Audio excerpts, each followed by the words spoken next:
السلام علیکم ناظرین، ویلکم ٹو مائی چینل بات ہے کچھ خاص۔ مصر میں کھجوروں کا ایک تاجر رہا کرتا تھا۔ وہ بہت مالدار تھا۔ اچانک اس کے کاروبار میں گھاٹا ہو گیا اور وہ بہت غریب ہو گیا۔ جب عاشورے کا دن آیا تب اس نے جامع مسجد میں فجر کی نماز ادا کی۔ عام طور پر اس مسجد میں عاشورے کے دن عورتیں دعا کے لیے آیا کرتی تھیں۔ وہ تاجر بھی باقی لوگوں کے ساتھ دعا مانگنے کے لیے کھڑا ہو گیا۔ وہ عورتوں سے ہٹ کر ایک طرف کھڑا تھا۔ ایک عورت اپنے بچے کے ساتھ آ کر اس کے پاس سوال کرنے لگی، جناب، میں اللہ کے نام سے سوال کرتی ہوں کہ آپ میری مشکل آسان کر دیں، مجھے کچھ عطا کرے تاکہ میں اپنے بچے کو کھانے کے لیے کچھ خرید سکوں، کیونکہ اس کا باپ مر چکا ہے اور نہ ہی کچھ وہ رکھ کر گیا ہے۔ میں ایک عزت دار خاتون ہوں، منگنا میری عادت نہیں۔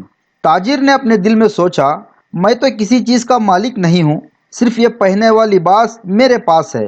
اگر میں یہ لباس بھی اس کو دے دوں تو میں برہنہ یعنی ننگا ہو جاؤں گا، اور اگر اس کو خالی لوٹا دیا تو اللہ کے پیارے حبیب صلی اللہ تعالیٰ علیہ وسلم کی بارگاہ میں کیا منہ دکھاؤں گا۔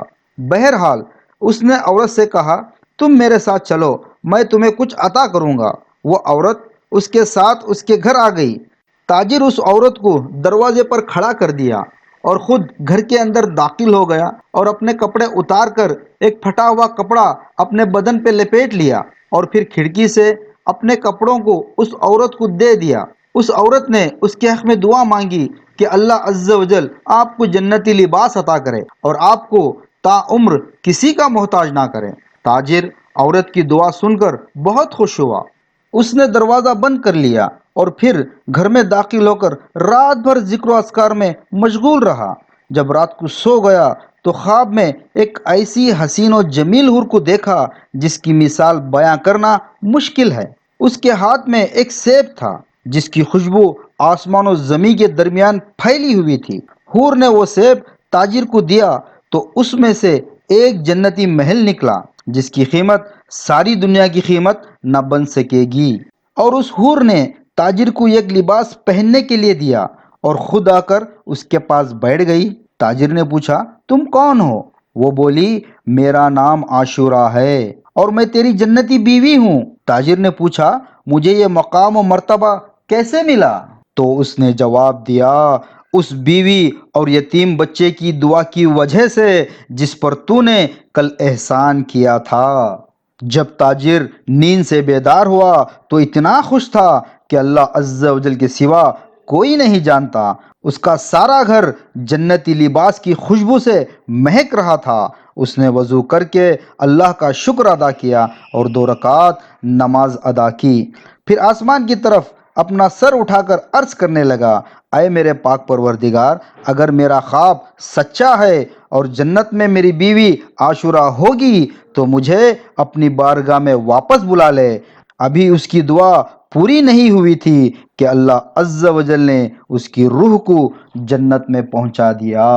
ناظرین، اس مہینے کی بڑی فضیلت ہے۔ اس مہینے میں کھاؤ، کھلاؤ، پیو اور پلاؤ۔ اسی دن اللہ تعالیٰ نے حضرت نوح علیہ السلام کو طوفان سے نجات عطا فرمائی۔